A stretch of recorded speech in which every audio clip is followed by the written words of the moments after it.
everyone, and welcome to Marie's Scrappy Creations, where we sew the scraps of your life into beautiful creations. Being as Christmas is just over a week away, I know that so many of you are scrambling with last-minute sewing and preparation, cooking, all sorts of things. And some things you might have left till last minute. I know all about that. So I thought, what video could I make that would help them out with some last minute gift giving? Well, what about for those gift cards that you're going to give? It's a gift card holder. Now it has 2 slots, so you could put a gift card in one and money or something else in the back one, or nothing at all, and they can put their own stuff in there. They also hold business cards. Talk about self-promotion. I just wanted to show that they do that. So these have a little snap on them.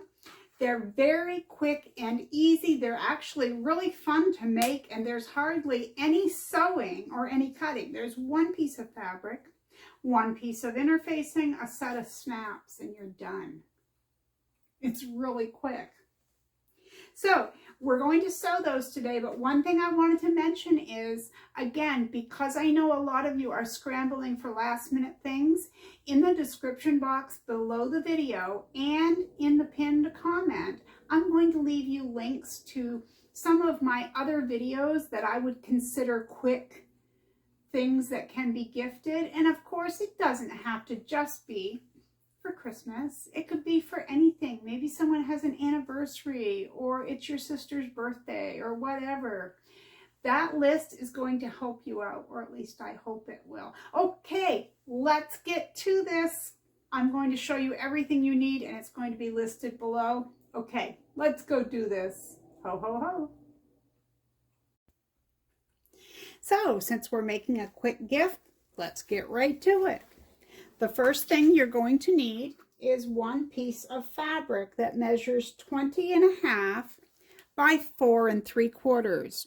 Everything that I list now will be listed below in the description box. If you can't find it, you look right below the video. It should say more. You click more. I'm also going to leave it in the comments section, and I will pin it to the top. So again, 20.5 by 4 3/4 inches.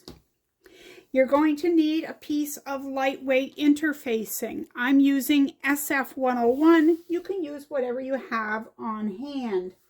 And the first few that I made, I used up some of the scraps. Feel free to piece them together as need be. Now this is slightly smaller than the fabric, as you can see. This is cut at 20 inches by 4 1/4, so it's exactly 1/2 inch smaller than your fabric. You're going to need, I used cam snaps, the tool, and I had a stiletto to make the hole. I suppose you could use Velcro, but for the purposes of today's video, this is what I'm using. I have a male, a female, and 2 of those pokey ones. I don't know what they're called. And of course, you're going to need a ruler. And the cutting implements I used were my rotary cutter to make my cuts here. Although you'll need snips or scissors, I did use pinking shears. You don't necessarily need them. You could trim this with your scissors. I used a turning tool. You'll need coordinating thread. And this is something you'll see me use. It's not necessary, but boy is it helpful. And this is called a hot ruler. And you can fold your fabric across it and put the iron on it, and it won't burn. Now, if you don't have one of these, when I get to that part, I'll show you, or I'll talk about it again, but you can take a piece of, you know, the yellow manila folders you can get for just like file folders. You can use those. Of course, you can't keep the heat on them a long time like you can with this, but you can certainly use them. So again, that isn't necessary, but it's helpful. And we're going to need a 1/4 inch foot. And I wanted to show you. Now my 1/4 inch foot has the wider side with the 1/4 inch, and it has the narrower side with the 1/8 inch. And I'm going to employ both of those sides in today's tutorial, and I will show you how. So the first thing we're going to do is attach our interfacing. So let me set up my iron. Okay, so wrong side up. I'm going to move this out of the way for just a moment so I can show you completely.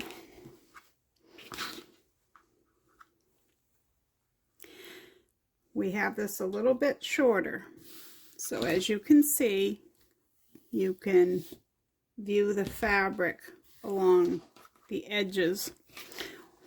All right, that's all. You don't really need to be exactly spot on. Your seams will cover up most anything. So just follow the instructions for whichever interfacing you're using. Usually when I'm doing SF101, when I'm using it, I use my steam iron, but it happened to die this morning. So, but these little ones are really handy to have. Lightweight and great. I actually got 2 of these in 1 week. My subscribers, you guys are awesome. And the gifts that you send me, I tell you. All right, so I guess I should be holding this in one place a little longer, but I think it's pretty much attached. Okay, we're going to call that good. We're still going to need this though, the iron, so I'm not going to put it away just yet. Okay, now we need a ruler. I just had one here too, didn't I? Aha.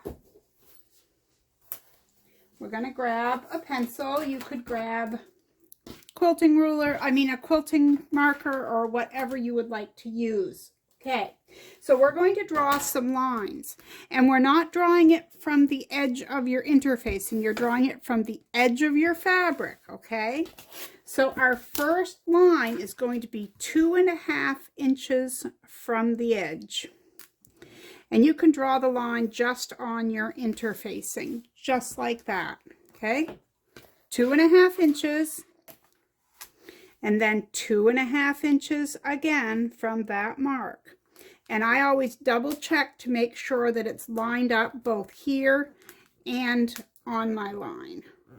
So 2.5, 2.5, and then 2.25.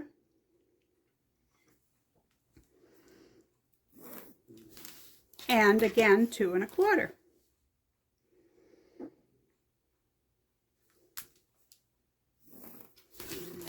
So that's what it should look like. You should have a line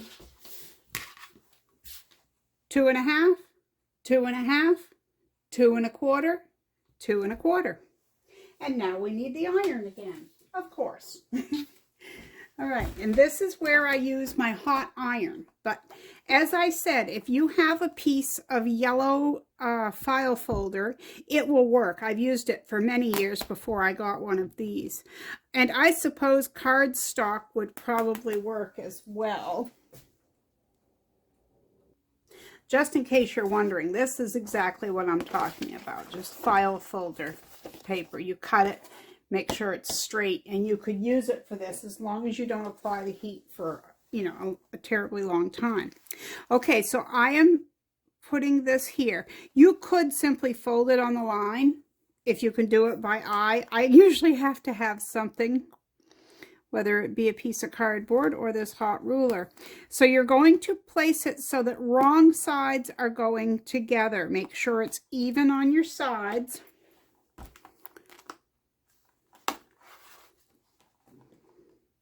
I can leave the ruler under there. I just choose not to. And you want to get a nice crease here. So if your iron has steam, now would be a good time to use it, or you could spray if you wanted to.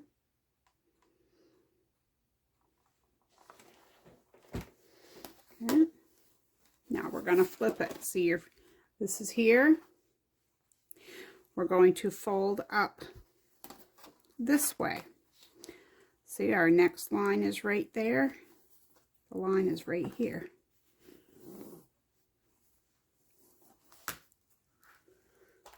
Go around my tripod here. I'll try not to burn myself. I wouldn't want to cry in front of you guys. Can't have that. But these gift card holders are great. I mean, they're great for birthdays. So many of us use gift cards now. I mean, they're a great gift. And, you know, it allows people to choose something that they really want. And so this is just a spiffy way of giving one. Okay, so again, we're going to make our fold. This one is going to be below the first one.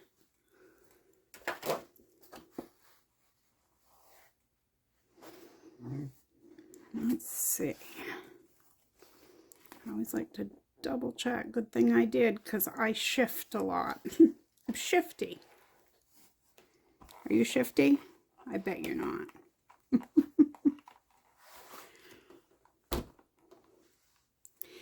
So this is a very fat quarter friendly project, because I was looking, you know, at the measurements, 20.5.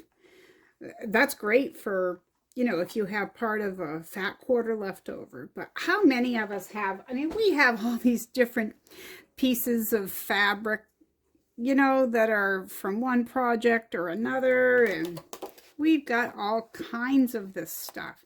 Okay, so you're just folding opposite again. So the next one's going right here. This is our last line.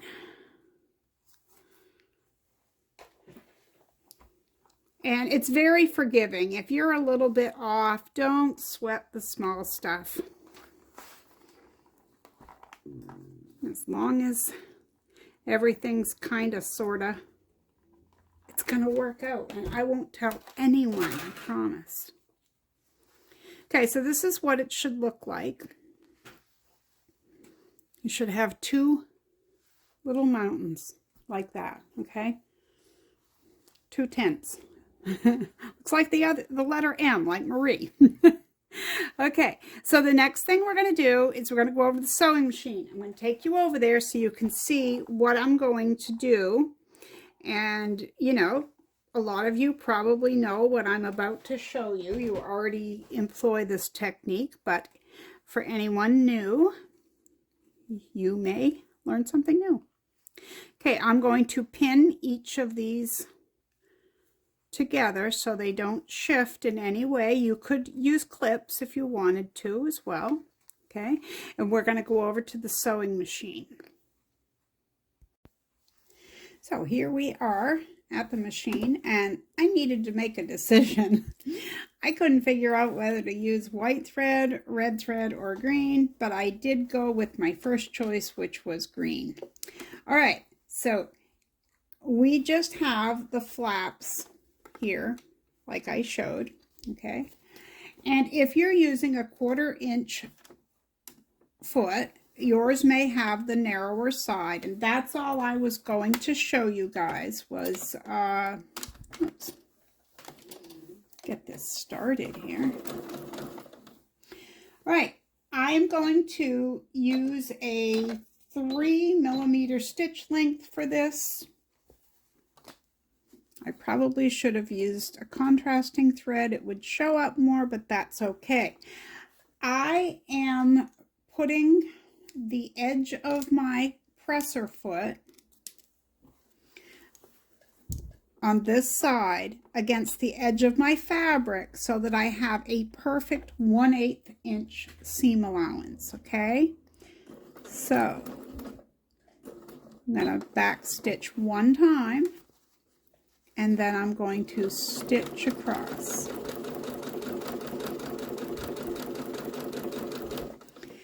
You don't have to use use it this way. You can do it whichever way you want. I just wanted to show this little trick because I know sometimes when we're new at things, we don't always think outside the box. And if we don't see somebody do something or read about it, then we're not sure what's going on there. It's just a little bit of a helpful hint. So we're going to take the next one. We have one more to do. We're going to do the same thing. Just going to put it right up against the edge. I'm going to back tack one time.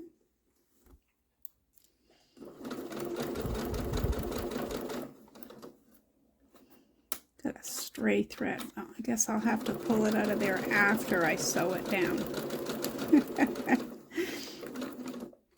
Back tack. All right, let's go back over to the sewing table because this is such a quick project. You're not even going to believe it. You will be able to whip these up quicker than you can say whip these up. Okay, we're back at the sewing table. So this is how it will look. See, this is the shorter one, this is the longer one, and they're tucked down. That last fold is right there, okay? This is what it should look like. I want you to take this other end and fold it right down to the edge. Now, you know I'm not big on clips, but here's a perfect time to use them. Even I can't go wrong with them here. Now you can pin them if you want. I'm just going to clip, all right? Now we're going to sew down each side using a 1/4 inch seam allowance. We're going to back tack, sew along, and back tack. We're going to do the same thing over here. I'm going to use a 2.5 millimeter stitch length, and I'll meet you right back here. I don't think I need to show you this part, but do not sew that. Only sew the sides, okay? Okay, I sewed the two sides. I'll remove my clips. Okay, now if you look at the end, that's what it's going to look like, okay? Look right over here and you can see both of your fabrics, okay? That's where I want you to turn it out. But first we're going to trim, okay? This is where we're going to do the opening. Now you can use regular scissors to trim this. I'm going to use pinking shears, and I'm going to move that first or I'll have a linty mess. And I will say that it gets a little thick up near where all the layers are up here. But if you take it slow, you can get it. I just go a little bit at a time. Well, that looks like a hack job. Who did that? Okay, I'll try it on the other side.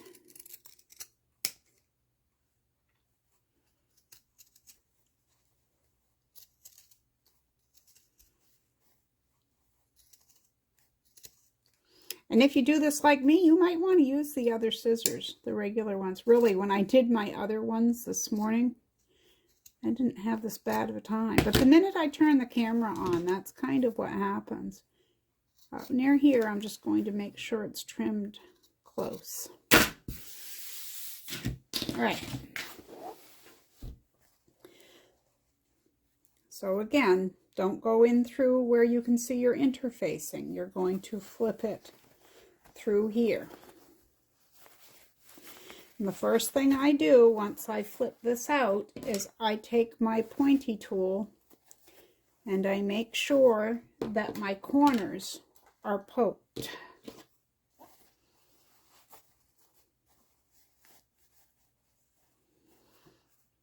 And these are going to need a good press. And I know we don't have this flipped where it needs to go yet.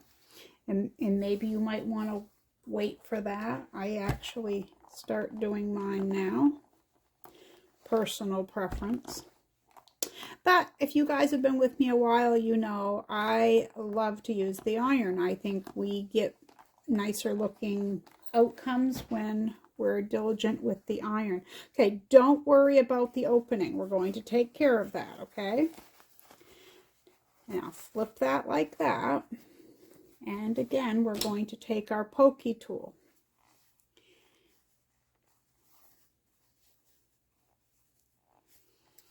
And just work it a little bit at a time. And you'll probably notice I went in both slots to make sure I have everything where it needs to be. Okay.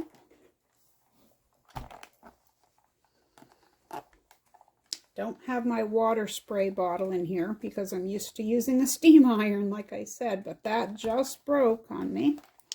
Not quite sure what happened, but it started beeping and wouldn't stop. And it was showing this icon of 4 steaming pictures. I don't know what that meant. I'm going to write the company, though. All right. That's the end of using the iron. So far, this is what we have. I guess I should have used a contrasting thread for those stitches to show up better. Either way, now we're going to go back over to the sewing machine and we're going to sew around the whole thing using a 1/4 inch seam allowance.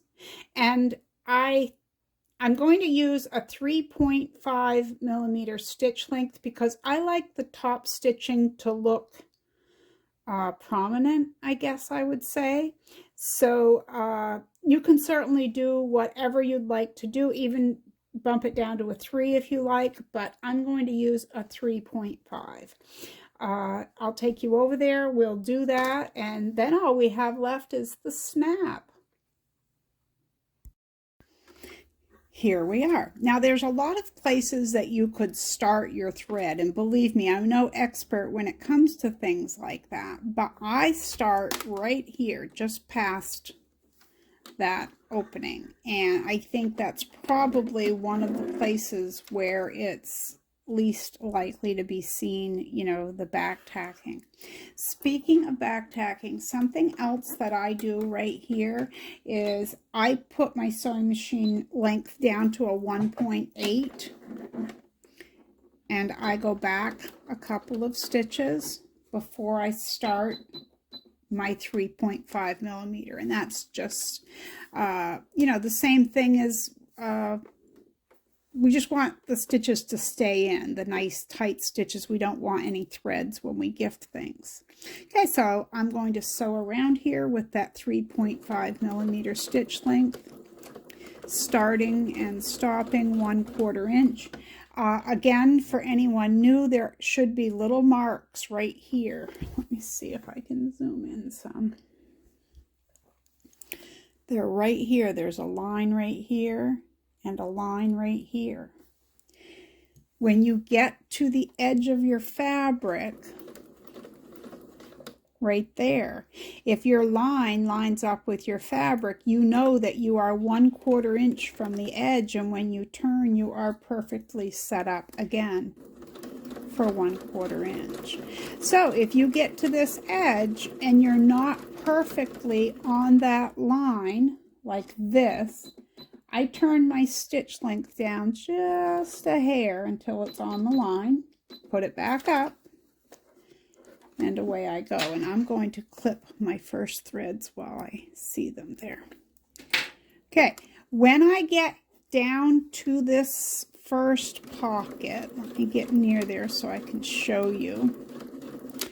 Right here, when I go over that first pocket right here, I'm going to take one stitch back and then I'm going to go forward. When I get here, I'm going to take one stitch back.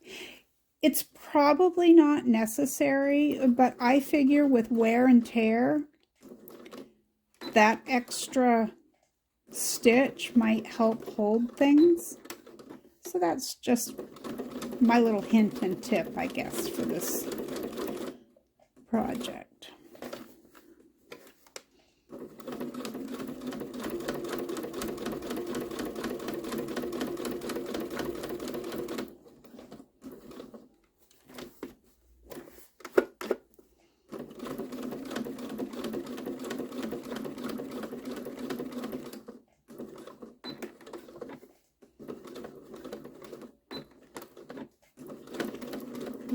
And again, to end, I'm going to put my stitch length down again, take a couple of stitches back.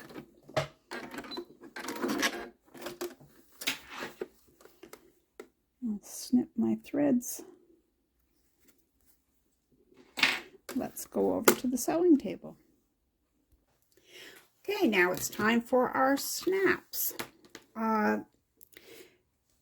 It's totally up to you where you want the placement of your snaps. This is one that I made a different time. This is about 3/4 of an inch down and centered. So that's the first one that I make. That's the first mark. So what I do is this.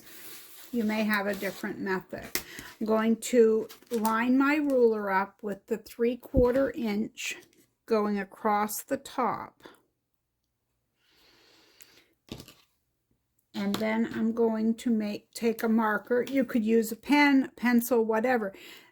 This is going to cover it up, this little snap, so you don't have to worry about it showing, okay? And just make yourself a mark. Trying to make it dark enough so you guys could see, but it's right there. Then I'm going to take the stiletto. Some people use a seam ripper. That scares me a little bit, but I'm always afraid I'm going to rip the fabric.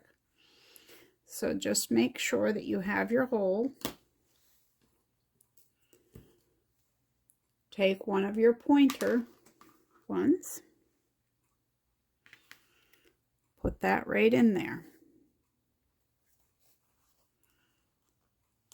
Push it through so that you can see that little plastic point is through. Now you have 2 of these, okay? You have a female and you have a male. So on the top part, we're going to use the male. You're going to place it over that little pointer thing, push it down just enough so it stays there. Now this has like a little plasticky, I don't know, bowl looking thing. That's what this sets in. This is going to set right down into that, okay? Just like that. And when that's there, you just press it. And that's all there is to putting in a snap. Okay, so now you need to put your snap here. So you're going to lift your first opening, not your second one, but your first one, okay?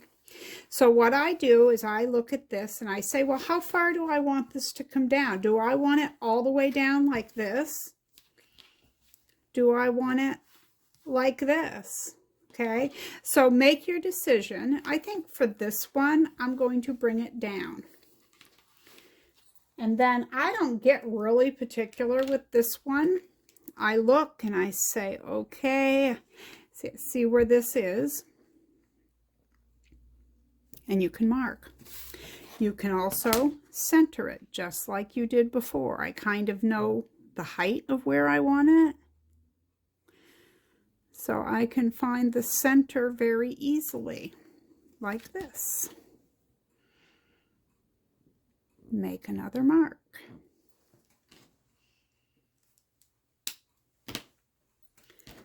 Now this time you have to be careful not to poke through this back fabric, okay? See, I don't know if you can see, but it's just inside the front one. I always turn it like that. I think it helps keep it open. Okay, so you're going to take your pointer one again and you're going to put it inside. It's going to come up through the hole. And this one can be, depending on how far down you've got it, it can be a little trickier to find it. But if you need to, you can go down through there again. Say like that, or you can come up through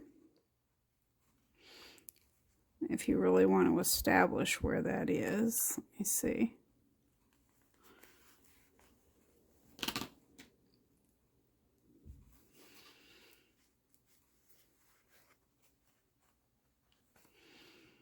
Usually I just pop it in there, but like I said, the minute you turn the camera on, it's a whole different ball game, believe me.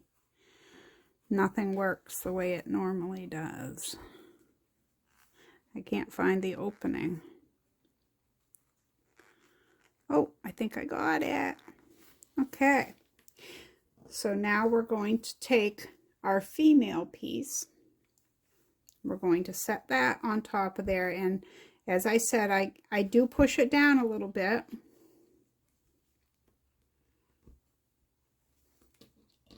I really do. We're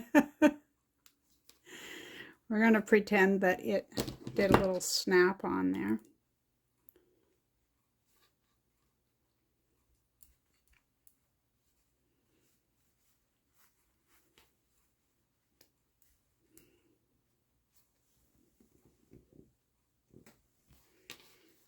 Okay, and there it is.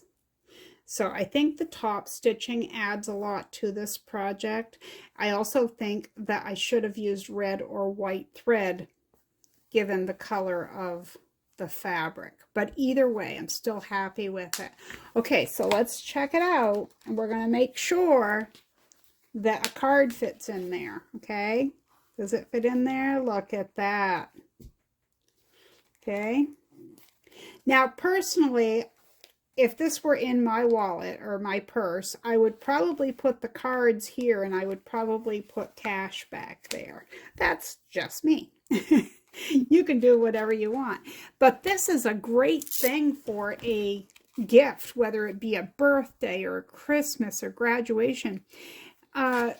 You know, maybe you have car fabric and you're giving it to someone getting their first car and you want to gift them a gas card or something. You know, theme, you have all kinds of scraps of fabrics, and I'm sure you can come up with a million ideas for themes to use to make these. And aren't these just cute? These are great. I mean, you could make up, oh my land, you could cut out a whole bunch and they would sew up as quick as lightning. Absolutely as quick as lightning. So I hope you liked working on this project with me. I hope it's a help to you. Speaking of help, I know a lot of you are scrambling for last minute Christmas gifts. At the end of this video, when I'm all done, I'm going to type in the description box and I'm going to leave you a bunch of links to some of my previous videos that I think might help. Because I have a lot, you know, some are like pot holders and things like that, which are great, but I also have small items such as this. I'm trying to think off the top of my head. Jar openers, small little zippered coin purses and things like that. I'm going to link those down below in the description box. And I'll also put them in the pinned comment below the video. So if you're looking for some quick ideas, you'll find some there. Okay? Well, thank you so much for hanging out with me today here at Marie's Scrappy Creations. I hope you had fun because I know I did. So until next time, be kind out there. The world needs more of that. And I'll see you next time right here at Marie's Scrappy Creations. Bye-bye.